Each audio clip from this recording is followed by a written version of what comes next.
नंदुरबार शहराला दरवर्षी भेडसावणाऱ्या पाणी टंचाईवर कायमस्वरूपी उपाययोजना करण्यासाठी तापी नदीतून पाईपलाईनद्वारे पाणी पुरवठा करण्याची मागणी करण्यात आली आहे। माजी आदिवासी विकास मंत्री तथा आमदार डॉक्टर विजयकुमार गावित यांनी ही योजना राबवून त्यासाठी राज्य सरकारने विशेष निधी द्यावा अशी मागणी केली आहे।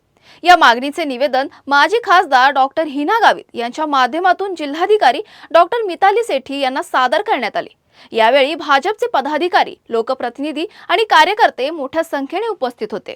यावर्षी पाऊस कमी झाल्यामुळे आपल्याकडे नंदुरबार शहराला तीव्र पाणी टंचाईला सामोरं जावं लागतंय आणि पहिले नगरपालिका 1 दिवसाआड पाणी देत होती, आता तर 3 दिवसाआड 4 दिवसाआड पाणी देणार आहे अशा प्रकारची माहिती समोर येते।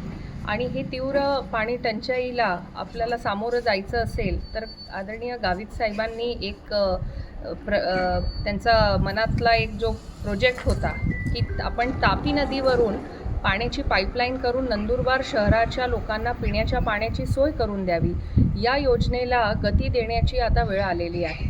आपण जर ही योजना केली तर येणाऱ्या पुढच्या काळामध्ये पाण्याचा प्रश्न हा पूर्णपणे दूर होईल आणि नंदुरबार शहराला आणि आसपासच्या परिसराला पाण्याची जी सोय आहे ती दररोज आपल्याला पाणी हे देता येऊ शकतं। आपण आज मी माझ्यासोबत भारतीय जनता पार्टीचे सर्व कार्यकर्ते, नगरसेवक आम्ही जिल्हाधिकारी महोदयांची भेट घेतली आणि त्यांना आम्ही विनंती केली की लवकरात लवकर DPR तयार करून ही योजना शासनाकडून मंजूर करून घेतली पाहिजे, जेणेकरून नंदुरबारकरांना पाण्याची सोय ही आपल्याला करता येईल।